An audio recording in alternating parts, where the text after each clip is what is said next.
Fill her up. You're listening to the Gas Digital Network. We need to roll back the state. We spy on all of our own citizens. Our prisons are flooded with nonviolent drug offenders. If you want to know who America's next enemy is, look at who we're funding right now. Every single one of these problems are a result of government being way too big. You're listening to Part of the Problem on the Gas Digital Network. Here's your host, Dave Smith. Hey, what's up, everybody? Welcome to a brand new episode of Part of the Problem. Of course, I am Dave Smith, the most consistent motherfucker you know, and I'm joined by my partner in crime, my co-host, who, as always, still ain't black. Robbie the Fire Bernstein, the king of the cocks. Good to see you. How are you, buddy? I'm working on the black thing. You know, I already got the AIDS, so I feel like I'm a little bit there. I don't make a lot of money, so that's like a decent amount covered, you know. You're kind of appropriating their culture. I like chicken sandwiches. I feel like I got a lot of crossover.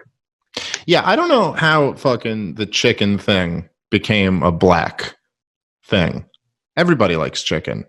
That's outrageous for any racial group to claim chicken as their thing. But they don't just claim it. They claim chicken and watermelon, which are delicious, and then they get offended if you compliment them for how much they like chicken and watermelon. That's you can't have it both ways. It's the only thing you guys have going for yourselves. I mean, come on. What am I going to accomplish? Jesus. All right, we're starting off hard. We've been locked inside for quite a while, people. I apologize for that one. I didn't mean that. I'm going to have to do a press conference with my wife and daughter. I apologize. I've hurt my family and I've hurt the black community. But no, if you really want to be black, of course, you'd have to vote for Joe Biden.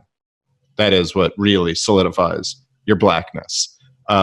Anyway, you know what? Maybe we'll talk about that a little bit later. I don't want to open with that. What I want to open with is a big, big story, really huge thing. And it was very strange the way it was rolled out and announced, but it looks like New York has effectively ended their shelter in place, which of course was never a shelter in place according to the governor, but was a shelter in place according to the mayor. The whole thing is a little bit hard to follow, but So Cuomo has been doing these like daily press briefings, and he's really seemed to enjoy them. He's milked that. Oh my God, has he milked that? I mean, it was kind of fun for like the first 10 days, and you're like, I can't believe he's still doing this for an hour every day. Mm-hmm. Well, no, I mean, this is one of the really sick dynamics of this whole, COVID lockdown shit has been the fact that a lot of these governors who, let's get real, when it really comes to the level of fame and notoriety that politicians have, they're kind of like D-list celebrities. Like, some people know who they are, but they're not really in the national conversation. They're not really like, people, even within New York, Cuomo isn't something people talked about a lot or really knew anything about him. He's not like famous the way a guy like Donald Trump or Barack Obama is famous. Those are, your A-list, politician celebrities. And this made them A-list. Like they got us a boat. Turns out we didn't need the boat. The boat's going back. We're out of hospital beds, and now we got more ventilators. We ran out of ventilators, so we're looking for ventilators. But you can see him getting into this. Like, look, you're a huge national figure now. You're exercising this unbelievable power. You're sitting here and contemplating whether or not people can go here or go there, what exactly everyone's allowed to do. So you would just see this kind of like this power trip and this fame trip that these guys are on all across the country, but Cuomo is the most blatant example. And then, of course, the media just praising him every single day. Now, what exactly are they praising him for? I don't know. Having the most COVID deaths of any state in the country. That's like, look, I'm not saying it's not completely fair to blame a politician for a virus. And it's not completely fair to give a politician credit for the lack of a virus. But what exactly are we praising the guy who had it the worst? Like, why are we praising the guy who did the worst job out of and then they're completely demonizing that Florida governor, and he's had way less deaths. It's just the whole thing makes no sense. Because life is about playing the Jew victim card. Wherever can complain the loudest can get his hands on the most resources, and that's what you need, the loudest complainer. And so he did the best job of explaining why New York needed the most federal resources, and he was able to get his hands on it, and that is the ultimate of what you can do in this day and age. Yeah. I think there might be something to that. And if you weren't such a Jew, I'd think you were an anti-Semite. But I know what team you're playing for. Well, it is anyway. So Cuomo, they put out a press briefing. Now, this wasn't announced at his conference. It was on Friday night. They announced that Cuomo has said that gatherings of 10 people for any legal activity are now permitted in all of New York City included. Now, of course, this changes everything. I mean, it's not complete freedom or even the level of freedom we had before this, but that's a big, big difference. Like people are now, hey, you want to see your family. You want to run a small business. You can run certainly a lot of small businesses. And I was like, wow, that's really strange. Oh, okay. And then he holds a press conference Saturday around noon. So, like I've missed a few of these, but that one I'm watching because it's like, okay, this is fucking big. So let's see what it is. Let's see what the justification for this is. Like what, it's so all these guys claim they're like, well, we're following the science and that's what's going to lead. That's what's going to dictate these decisions. So what science changed between Thursday and Saturday that now it's okay to, have gatherings of 10 people? Like I was curious to see how he's going to spin this. He gets up there. He doesn't mention it. And very noticeably, and people who have been watching these press conferences regularly, you'll know what I'm talking about. He was very noticeably down. Like he wasn't enjoying it as much as he normally does.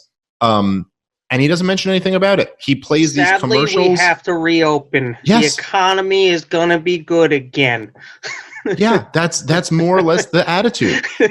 But he doesn't even say that. He doesn't say anything. He's just down, and he starts playing these commercials about how you have to wear masks that Rachel Maddow was praising. This like pure propaganda, like New York commercials about how New York it is to wear fucking masks. Very weird stuff. Doesn't mention it. Doesn't mention anything. Then they go to take questions from the reporters, and it's not even the first question. Like I couldn't believe that wasn't the first. But around second or third question, a reporter does ask, "Hey, I hear we're not all under house arrest anymore. That's interesting." And he just goes, "Oh yeah. This is what this is the new thing now. Gatherings of 10, but you still have to social distance and blah blah blah." And he just seems kind of down. And then, of course, one of the reporters asks, "Was this a result of the lawsuit that the New York City or the New York ACLU branch was filing against the state?" And he goes, well, I'm getting sued all the time. I have 3 lawsuits a day coming in. I have no idea, which is complete bullshit. He knows exactly. He's just a straight up liar. Those Cuomos are fucking like, they will look right into your eyes and tell you the most bald-faced lie. But that's what this was about, was that he was getting sued. And he is a lawyer, as all those lovely politicians are. And I think he knew this was going to be bad. Okay, so the lawsuit, which I thought also was very strange. Of course, I'm not a lawyer or any expert in the law, which I have to say a lot. I am not a lawyer. This is not a show that's going to give you sound legal advice. But the lawsuit was confusing to me. So it seemed to be about the unequal application of the law, and the idea that they were allowing small religious, that they were planning on allowing like small religious, groupings. And so they were basically saying that, well, if you're going to allow that, then you have to also allow other groupings that are non-religious. Like you can't show religious preference or something like that. Like the idea was that it was unequal application of the law, which is like, okay, sure, that sounds to me like that has some strong legal footing. But if you can sue for unequal application of the law, where have you been? I mean, how did the government get to just decide that we decide one class of people is essential and another class of people are non-essential? And completely arbitrarily. I mean, like you could argue, right, that there are some things that, like, okay, well, the medical workers or, food production or something like that, like maybe there is some standard of logic that allows you to say they're essential and they're not. But who the fuck can tell me with a straight face that it is anything short of arbitrary to say a liquor store is essential, but a bookstore is not? I want to sue for the Fed bailouts. Why is that fair application? Well, right. Yeah. I mean, there's a million different answers, but I mean, very specifically about this lockdown, I mean, how do you get to just decide who has, the right to go to work and who doesn't? It all seems very strange. And man, anyway, so that's the new standard. They've been saying all along that they're going to follow the science. I would just ask people, what science exactly are we following? What is the science that tells us that the number's 10? Why not 9 or 12? Like what is the science behind any of this? And we all know the answer. There's none. This is just like fiat whims. That's what we're governing off now. We should really, just for the sake of it, let's recap what happened here. So we needed to flatten the curve. Then we had to keep the curve flat. Then we had to make sure that there were no new cases. Then it was, well, there shouldn't be any no new cases, but people should be allowed to go pray. And then it's, wait a second, that's bullshit if that guy gets to go pray, but I can't go drink in the bar. All right, there's your science. We're reopened. Yeah, that's I think that's more or less what it is. And of course, there's something so funny, and there was a real parallel to me because I remember talking about it. Actually, like it jogged my memory, and I was like, when was I talking about this before? And it was when they were talking about Donald Trump ending wars, and they would go. Do you remember this? I think it was back when he was threatening. He's threatening us with a good time to pull out of Syria, which of course he didn't do. But when Donald Trump was saying we're going to pull out of Syria, and there were these people in the media, I think me and you might have played a couple clips and we're just making fun of him, who were saying, we're asking if the president has the unilateral authority to end a war without involving Congress. And this is a war that was started unilaterally by a president without involving Congress. And no one seems to, have a problem with that. But now if he's ending it, they're like, I don't know. We got to dust off this old constitution I got here and see where this authority comes from. So this has been a big talking point all across the corporate press, is that Donald Trump has said that he's going to open the economy.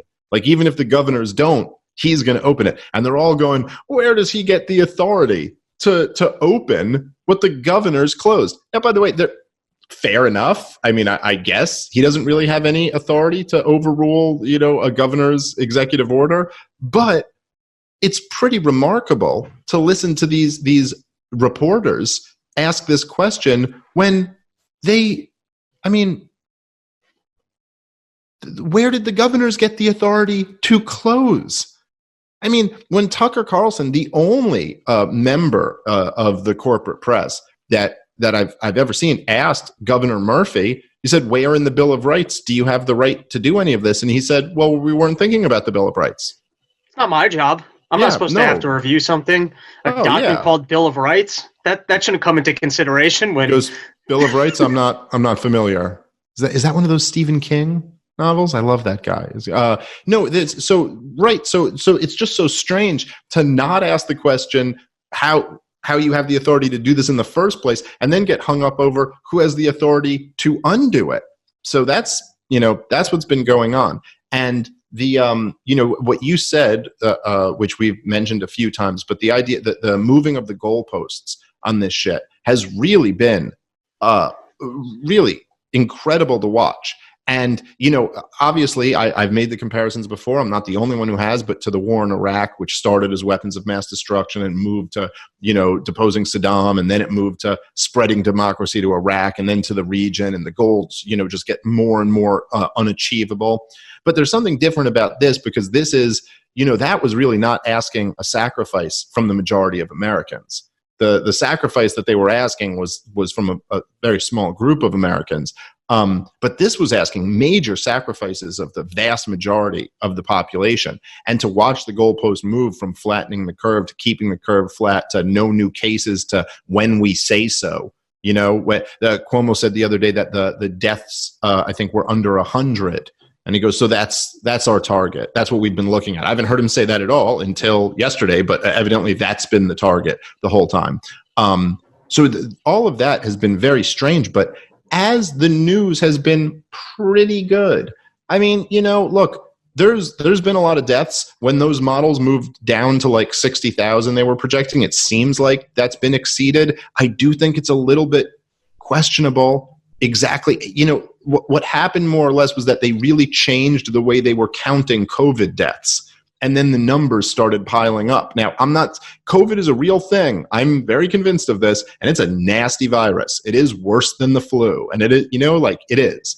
But it does seem a little bit shady to me, and there's been a lot of doctors who have talked about this, that they are being directly incentivized to list deaths as COVID deaths. They're collecting more money for every COVID death that they list, and then now they're counting that they, at least in New York, I don't know if they're doing this other places, but in New York they were counting COVID deaths of people who were never tested, people who they just thought the symptoms matched up to be COVID-like symptoms, which COVID symptoms are fairly vague. I mean, it's not as if like there's this really specific symptom that is only COVID. It's like respiratory issues. It's like, okay, some old person dies and they were having trouble breathing and they were coughing. Okay, I think we're going to label that a COVID death, even though they were never tested. Like that seems a little unscientific. Yeah, I got a simple solve. If you're like 30% over your body mass index weight, their death cause should just be fat fuckery. Doesn't matter if you were hit by a truck, fat fuckery, you were too big to get out of the way. You know what I mean? Well, it doesn't matter. But they also said, and there were a few doctors. Now this is in different states. They had different methods of doing this, but they were saying that any death with COVID is counted as a COVID death, which is, again, kind of misleading. Like the joke people were using is like, if you have cancer and you get hit by a train, you didn't die of cancer. Just because you died with cancer doesn't mean that's what killed you. So there's but whatever the numbers they're saying now are getting close to 100,000. So one way or the other, a lot of people fucking died of this. It's a nasty virus. And that's, so I certainly think there's strong evidence for that. So I'm not trying to downplay it, but the situation is getting better. Objectively, it's just getting better. Like everywhere, even in New York City and New Jersey, even the places that were like the worst of it, it's getting much better. And the whole kind of, not with the exception of a couple slivers of Fox News, the corporate press in general seems to just not be willing to give up on the fear and the kind of power that has come along with all of this. So I'm reading in different newspapers and watching more cable news now. My brain is turning to mush again because I'm watching cable news again. But what they're doing now is it's not just convince you to take down the Ron Paul. Look at that. Oh no, they came and took it. Rachel Maddow broke into my house last night and took my Ron Paul book. I got it here somewhere. Hold on, what do we got here? I'll give you a little Human Action, and then a little The Great Ron Paul by Scott Horton. It's close by. Don't worry. Don't worry. I feel the warmth and aura. So, I was saying the other episode, they were doing all this stuff. Oh, Texas cases are surging. Now they're talking about how it's surging everywhere. And they conveniently leave out the information that testing is surging. So nothing's surging. We're just testing more people and finding out, what percentage of the population actually has it. And the truth is that in the initial stages, when testing was limited, who were you testing? Well, you were testing people admitted to the hospital who had signs of COVID. Now they're going out and just testing people, like just random people. So even though more positives are coming back, the fact that there's more cases is actually more of a good thing than a bad thing. It means, there's a lot of people who have this who aren't going to the hospital. Anyway, now they're looking at the numbers and they're going COVID cases. See, at the beginning, when this was all about flattening the curve, that's not what we were looking at, were we, Rob? We weren't looking at COVID cases. We were looking at what? Hospitalizations. That was the number, right? Now, those are two different numbers, and they're very important. They give you two different pieces of information. You're looking at the hospitalizations and deaths. That's what they were looking at first. And now I saw Rachel Maddow the other night. She goes, well, it's going down in New York, but it's going up everywhere else. But it's like, what's going up everywhere else? Well, what's going up are cases, because what's going up is testing. But what's going down everywhere is hospitalization. All of a sudden, they don't want to use that metric anymore because that would paint a different picture. That was the big issue, is that hospitals were going to be overrun, and that was the entire argument for flattening the curve. Is even if the entire population gets sick, it needs to be at a rate by which we have the facilities to treat them. Yes, and what's actually ended up happening is that hospitals all around the country are furloughing employees because they don't need them. Because they've shut down all types of like elective surgeries and things like that, and so it's been that's gotta suck to be that guy you're watching. Like, you get fired and then you go turn on CNN. It's talking about how hospitals are being overrun and there are no beds available, and you're like, I just fucking got fired. What are you talking about? Yeah, really. That's gotta burn. Oh no, and this is happening to a lot of people all around the country. And so the whole justification was to not overwhelm the healthcare system. And okay, if you buy into that, then how would you not, the next step of reporting, be like, oh, well, great, we didn't. The hospital system hasn't been overrun anywhere in the country. That did not happen. That's just a fact. But they won't tell you the story that the death rate and the hospitalization rate is down across the country. So that's the reality of the situation. And the truth is, as I've been saying for a while now, I don't, when we first started this and it was unclear, there wasn't real data to look at, and people give me shit, I get shit from all ends of the spectrum, but people give me shit like, oh, Dave bought into the hype and the fear of the virus at the beginning, and then he kind of realized and saw the light. I guess, yeah, I was concerned about this virus. I had conversations through email and then and read quite a bit of things that epidemiologists and virologists were saying, and it seemed like this was pretty bad. But my take was never just that, like, oh, the lockdown doesn't need to happen or the shutdowns don't need to happen. My take was that the market could handle this much better, and that like an ANCAP society could handle this in a more efficient way where we would be able to not destroy the economy, destroy civil liberties, things like that. But just after, there was no data at the time. There was, very limited, or you had to like trust the Chinese government or something like that, back in March. But now we got a lot of data, and it really is like, dude, there is almost no evidence that the lockdowns did anything to slow down or stop this virus. There's just not. And I challenge somebody who thinks there is. Please come forward with the evidence. But there are really painful outliers that you can explain, and that like really kind of contradict the narrative. It's like when the woke social justice people will say that America is such a racist country and it's horrible to live in, but then you'll see like Asians, and you're like, oh, they're just crushing it.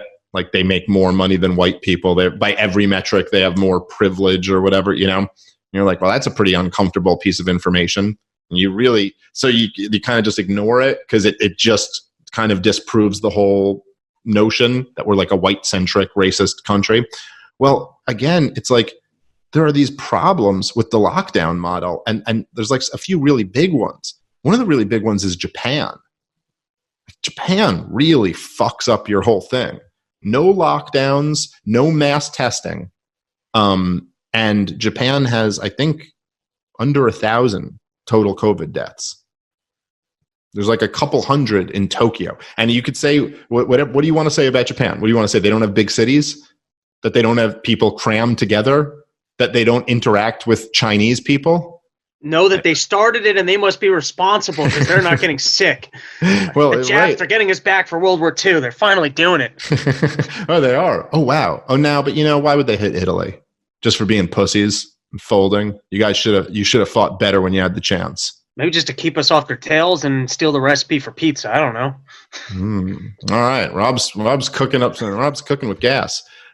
So, look, I'm just saying and now it just becomes more and more obvious as we open up, right? That the crowd that was saying, the science will dictate what we do. I think it's becoming pretty obvious that there isn't really science dictating this decision. I mean, don't get me wrong. I think that science would dictate to end the lockdowns, but it would have dictated it a while ago. And science certainly doesn't dictate that 10 people can get together. In Japan, where I guess people with pre-existing conditions or elderly people like self-isolating, or they were just going about life as usual. I'm sure, I don't really know, but I'm sure there were people who were self-isolating, just because this has been in the news all around the globe and stuff like that. I'm sure there were. I don't know to what degree, but there weren't lockdowns. They didn't destroy their economy over this shit. So, but then just to say that like the lockdowns didn't help, so then that would kind of suppose that either this isn't nearly as contagious as like they kind of made us all alarmist about, or the frequency of people actually showing, signs of illness or needing hospitalization or death are so low that even if a mass amount of population were to get sick, it's not really a risk factor. Am I getting that right? Well, I don't know. I mean, look, the truth is that it does seem like this virus is very contagious, more contagious than the flu, but not as contagious as we were led to believe. I mean, the World Health Organization is now saying that there's no evidence to support the idea that asymptomatic people can spread the virus. Oh, really? Which is like quite a thing to say. You're like, how many articles did I read about the super spreaders and all these people are spreading around? Now they're going, actually, as we have all this data now, there is no evidence. That was the scariest part about the whole thing. Yes, that's right. Yeah. And then now, according to the CDC, there's very little evidence to suggest that you can get it from surfaces, and that really it's sustained contact over a long period of time with somebody who's positive and showing symptoms. So just so many. Now, look, this is what they're saying. What about the floating in the air? That was the craziest one. That it just stays in the air. I don't know where they're at right now on that, but the point is that they're saying different shit this week than they said last week, than they said the week before. Of course, we all know they started off saying that fucking, only an idiot would wear masks, and you're too stupid to even know how to wear a mask, and asymptomatic people are spreading it. You better wash your hands for 30 seconds or whatever. It's all different. Everything's different that they're saying now. So I don't know. I don't know what the truth is. If like you had some freak day where 10 people got struck by lightning and they're like, we don't know why there's so much lightning. No one can go outdoors. It's like, just admit we don't know. So, it's a new thing that we're dealing with. Go about your life. And as we get more information, we're going to start making more intelligent decisions. But I don't know. So everyone can't leave their house. It's just insane. There's Tom Woods had a newsletter about it. And I don't know. This just made me so happy. It was so refreshing to hear because so few people will say something like this. But it was a Japanese name. Let me try to get this right. Did I get it? Mikihito Tanaka. I was close. Tanaka. You were like one syllable away. She's a professor at Waseda University. I apologize to the Japanese people. I respect your culture. So this professor, who she belongs to a public advisory group of experts on the virus, and she said, and this was her quote, I found this so refreshing, said, even experts don't know the reason. And they're asking her the reason for why Japan's done so well. And she just said, like, flat out, like, we don't know. We don't know what it is. We don't know why it hit other countries so hard and didn't hit our country this hard. And there's just something in this moment of everybody faking certainty. And this goes on all ends of the spectrum, from people who are saying the virus doesn't exist to the people saying, masks save lives. And just so many people faking certainty. And as somebody who specializes in faking certainty, I can tell you, it's annoying. But it's nice to just hear someone go, you know what? We don't exactly know. We don't know why the virus is, and from the stuff that's coming out of the CDC and the World Health Organization, it's very clear. They don't know. That's why they're changing their opinion. They're changing their recommendations every few weeks. They don't know. We don't know exactly how this virus spread. And the truth is, and this is what the pro-lockdown crowd just can't admit because it's too painful to admit, that you don't know. You don't know if the lockdown actually did any good. You don't know if that was the right course of action. If it saves one life. Well, did I mention this? I might have said this already on the podcast, but it's worth repeating. But I was saying the thing when I was watching with Lauren, we watched that abortion documentary, and there was this abortionist, some abortion doctor, and she's been an abortion doctor for like 30 years. And she was, they were interviewing her for the documentary, and she was like, look, it's a woman's right. And she goes, there is absolutely no moral issue with having an abortion. There's nothing wrong with having an abortion. It's a woman's right to control her body. And it's like, oh yeah, well, you better believe that. You better believe that, because you've been having you've been performing abortions for 30 years. So if you even entertain the possibility that maybe there's something more, you're going, I mean, maybe I'm a baby serial killer. Like maybe I've just been murdering babies for 30 years. That's a pretty tough one to swallow. So now the lockdown crowd has to have certainty. You have to, because if you even, and entertain the thought that maybe we didn't need the lockdowns, you go, oh, so we just fucking ruined tens of millions of lives and we didn't need to. That's a pretty bitter pill to swallow. People like, there's some real cognitive dissonance there that's going to make you go, no, we had to do it. And if it's getting better, then that's because we did the lockdown. And I just think, I don't know, it seems fairly reasonable to say that if your position is, 300 million people need to go on house arrest, being slightly hyperbolic, but not really that much. If that's your position, I think the onus is on you to demonstrate that that's necessary, to demonstrate how that helps. I don't think the onus is on the people who are saying I should be allowed to go to the beach. Like I don't think the onus is on them. And I don't know. I've still yet to see anybody really demonstrate how clearly the arguments, and I mentioned I had been asking for them on Twitter the other day. I go, can someone just point me to the, since you guys are the follow the science crowd, can someone just show me some evidence that the lockdowns have helped? Like what's your evidence that this is actually better? And most of the responses are like, well, obviously the lockdown's going to help. It's just kind of that. Obviously, if people stay away from each other, it's going to help. Yeah, very good. Okay, so looks like New York is in a new phase of this whole thing. Maybe, I don't know. I'll give Lewis a call today. I don't know what the plan with the studio is and stuff like that, but I guess we're allowed to use it again. But me and you are both in separate states. So hey, what are we going to do? Anyway, I'm following your lead, boss. You get to make the decisions. If I got to show up to work in studio, I'll show up to work in studio. All right, I'm sending you into a COVID hospital. I want to see if this thing's real. Go start licking faces in a COVID hospital. I'm going to test this thing out. I come back next week. It is very real, and Robbie is no longer with us. Anyway, we honor his sacrifice. So the other thing that I wanted to talk about briefly is the Libertarian Party chose their nominee last night. And our boy Jacob Hornberger did not win.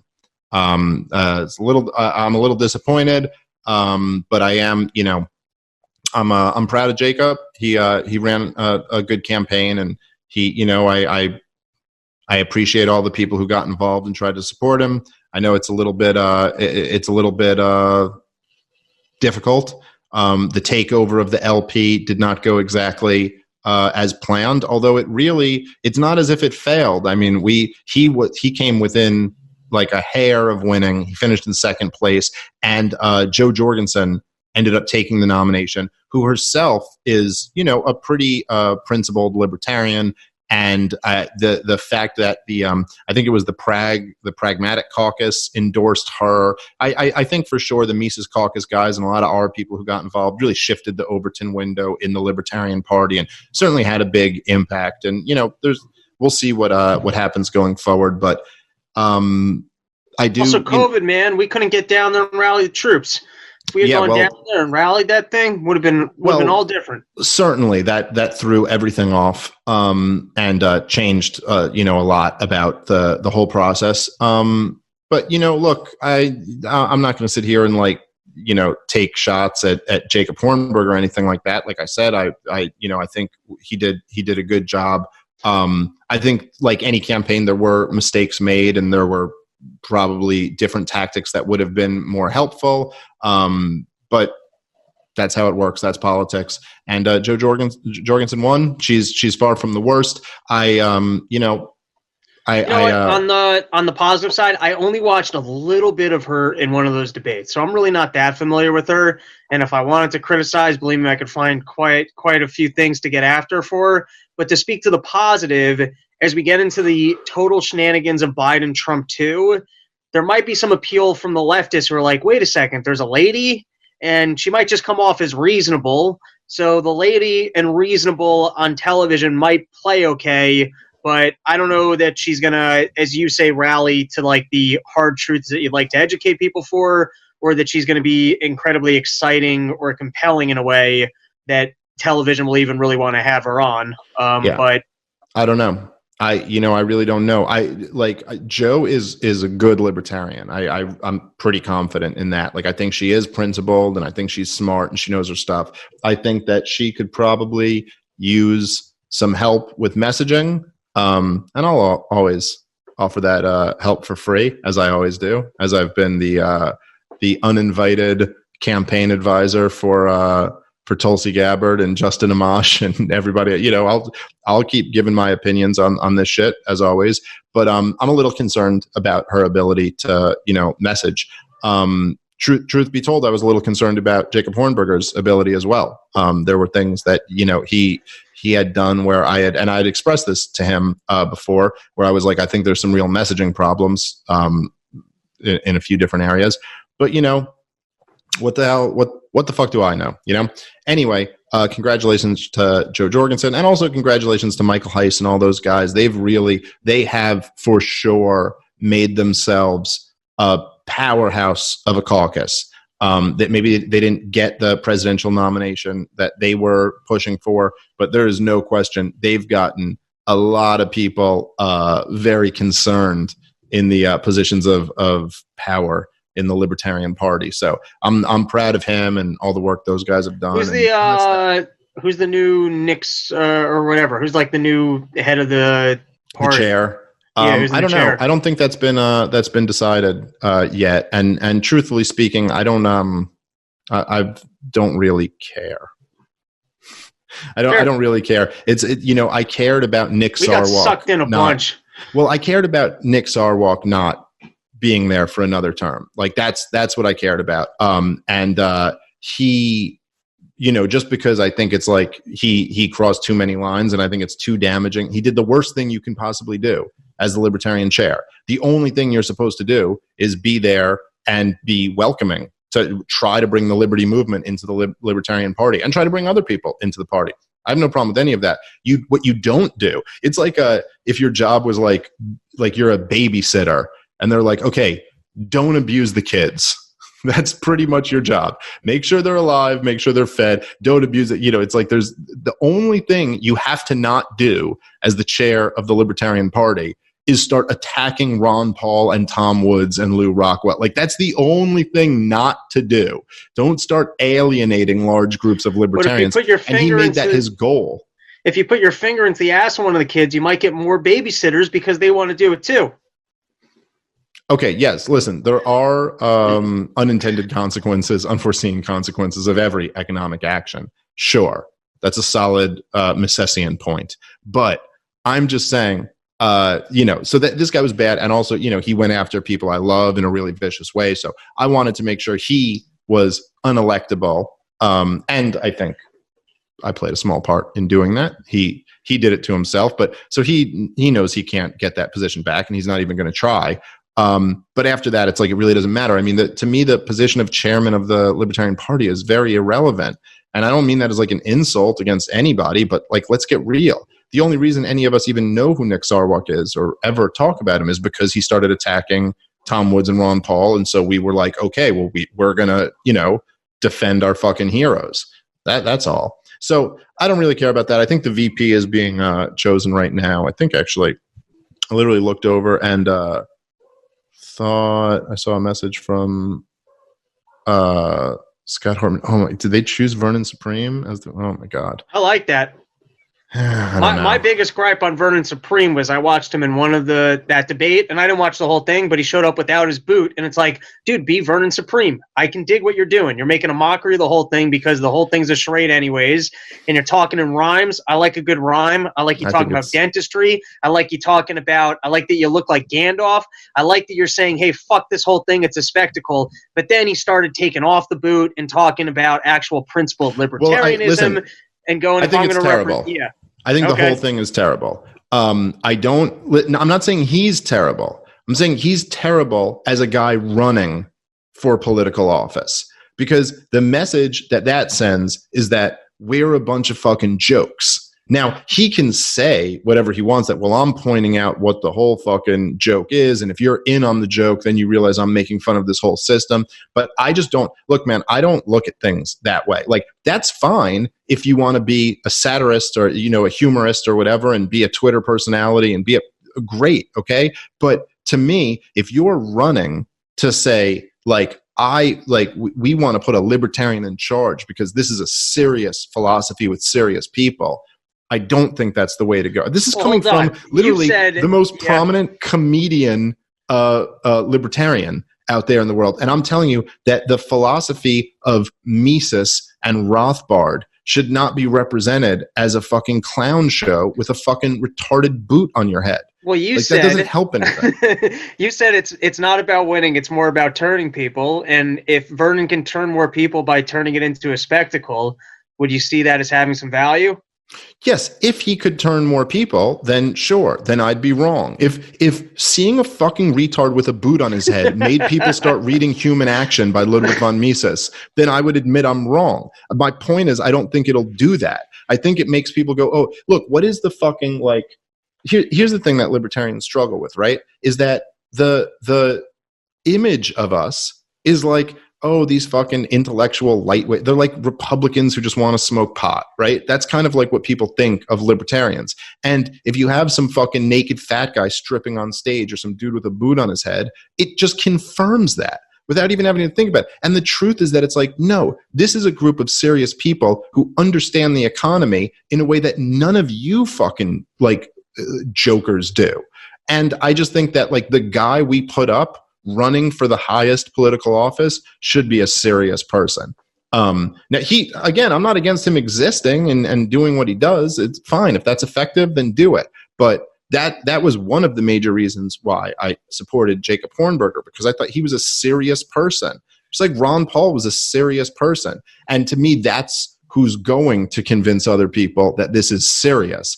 And so I think that's a terrible idea. I'm kind of surprised by people who don't. Like, I don't know. I mean, I like to do stand-up comedy, and I like to talk about politics. I've been able to make a nice career in the two of those things. But I think all of, like, fucking cable news is a joke. But if I just went on, like, one of the cable news shows in, like, a pot t-shirt or something like that with a bandana on or something, I wouldn't be, like, owning all of them the way I have. It's like, no, you have to fucking go present yourself as a serious person.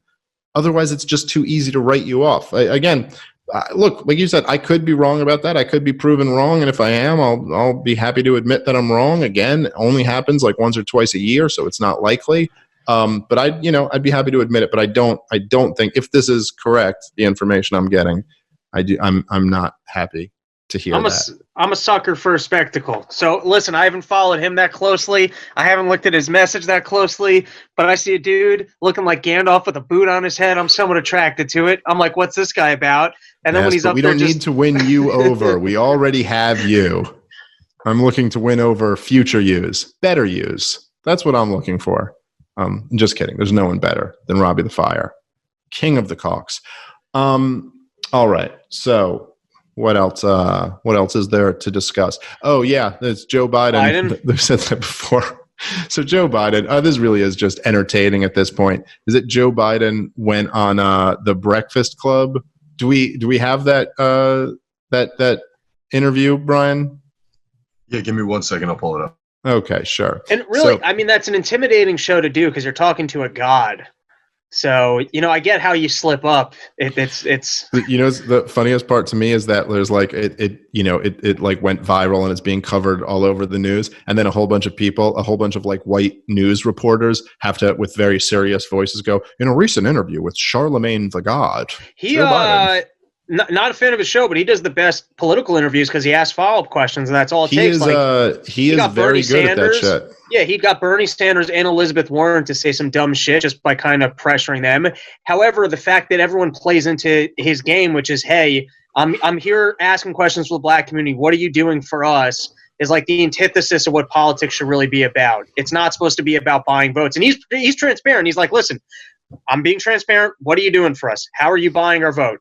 Well, it's a point. Look, it's a point that I've been making for a long time and getting quite a bit of shit for from a lot of left-wing people that I know, and even the loser brigade within the Libertarian Party has given me some shit for this. But I don't know. I mean, I'm the most consistent motherfucker, and I always tell the truth, and I always see the big picture. So to me, it's like, if you're going to sit here and say, hey, I just care about my community and I just want what's best for my community, if everybody else is allowed to play that game, don't be shocked when white people want to play it as well. And then if you're going to turn around and say, well, that's the most evil thing you can do, you can't ask of any group of people to sit around while everybody else plays racial identity, like politics, and get as much for my people as I can, and go, but you're not allowed to ask for anything. You gotta love Biden's face. Come on, man! I'm just trying to get rid of malarkey here. Look at that freeze film already. Does it just the posture on both of them? Doesn't it just say it all?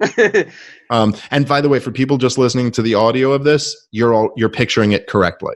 I don't have to give you any information. Charlemagne the God and Joe Biden are both in the exact position that you'd expect them to be in. It looks like Charlemagne's pointing at him like, yeah, but you white. And he's like, yeah, but I'm black. He goes, yo, man, you white. And Joe Biden's like, come on, man, I'm black. You mean white? Oh, come on, man. Like, I worked in pools with kids.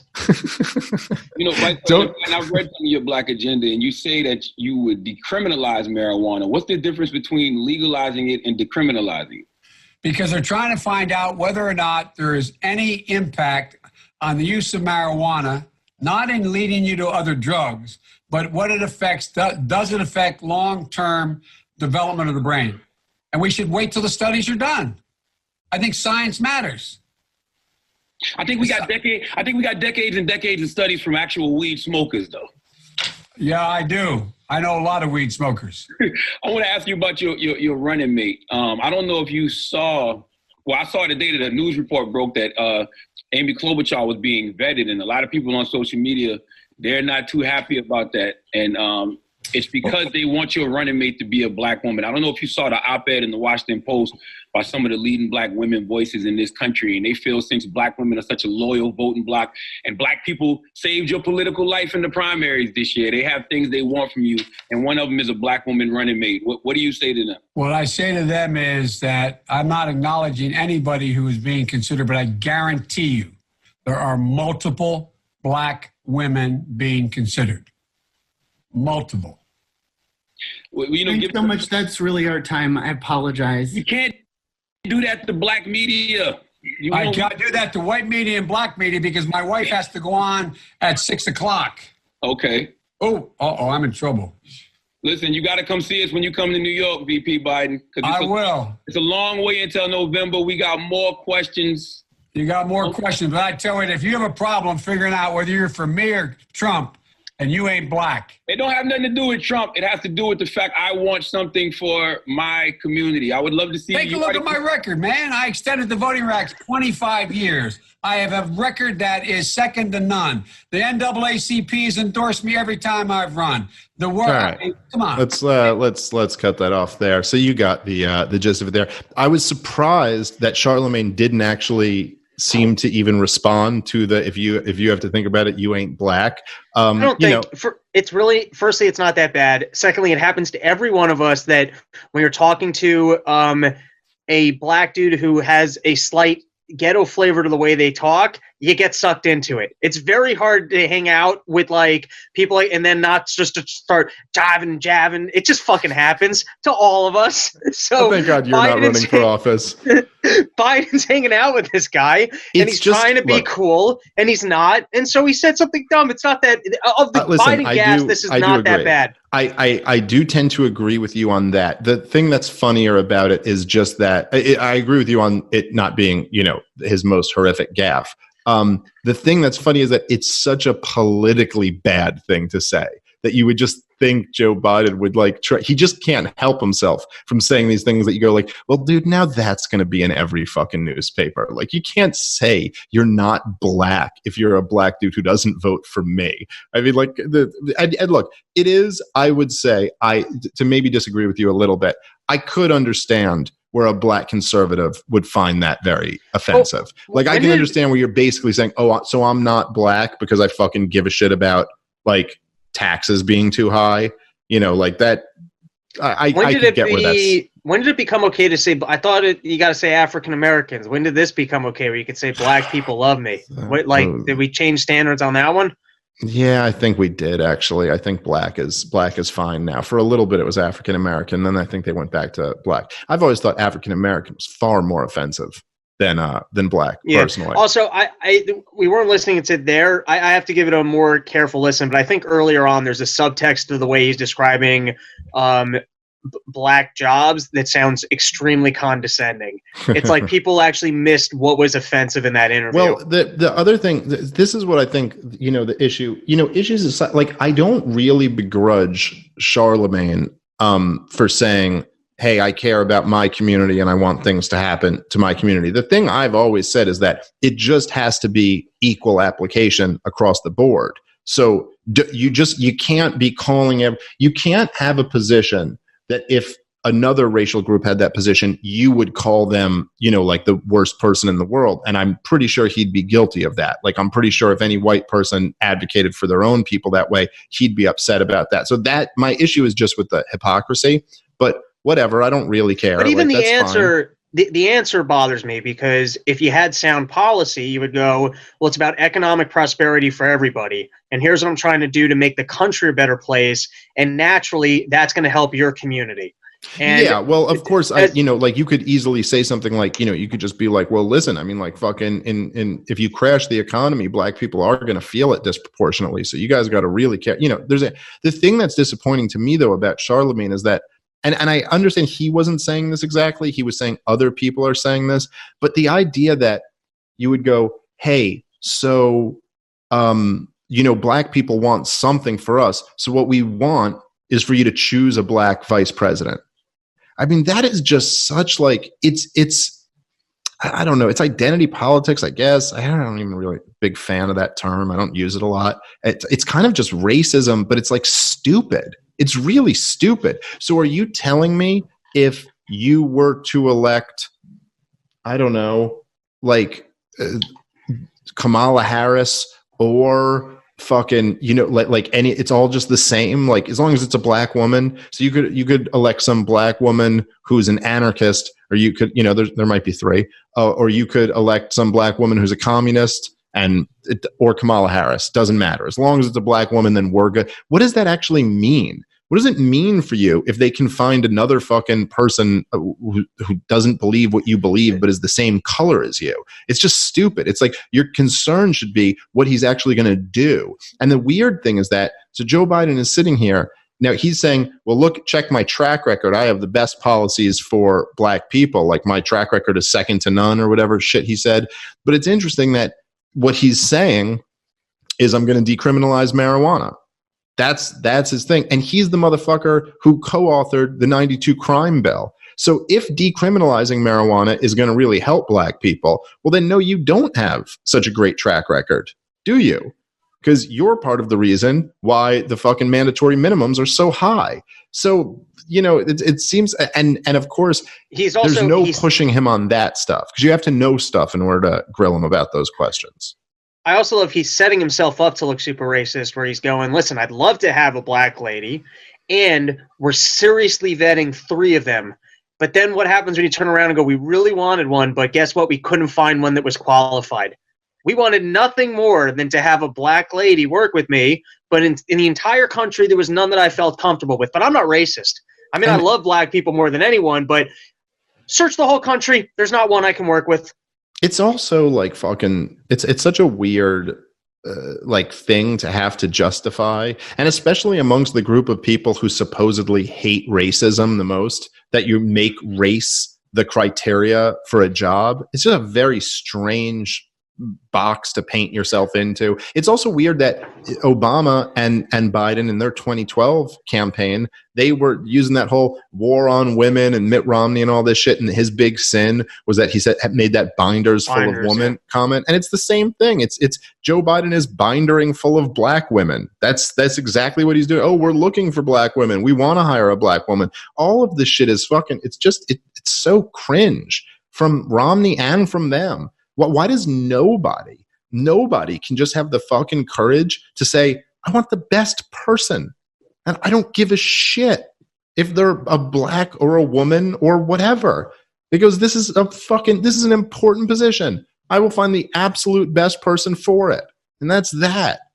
In the same way, like I think it becomes easier if the position was something like a surgeon or something like that, where, you know, if somebody was like, oh, I'd like my surgeon to be a black woman, everyone would look at them like they're crazy. It's like, how about just like the steadiest hand with the best medical training? That's who I want as my surgeon. I don't give a fuck. No one cares. And if that person happened to be a black chick and I went, no, I don't want this black chick to operate on me. I'll have this. I don't want the black chick who was the first in her class to operate on me. I'll take this white guy who was like the 90th in his class. Everyone would rightfully look at me as not just like you're racist, but like you're insane. Like that's insane to not want the best person, and vice versa. Like who the fuck cares what color they are? How is this so difficult for an adult to communicate? Even I can do it. Anyway, it's a fucking weird thing. It's a weird world that we live in. All right, Robbie the Fire. We're going to fucking wrap it up there, and we'll be back soon. My apologies for the episode being out late, but, you know, cut me some slack. I've gotten you many bonus episodes since this lockdown began. But, yeah, we'll be back very soon with a brand new episode. I love you. Peace.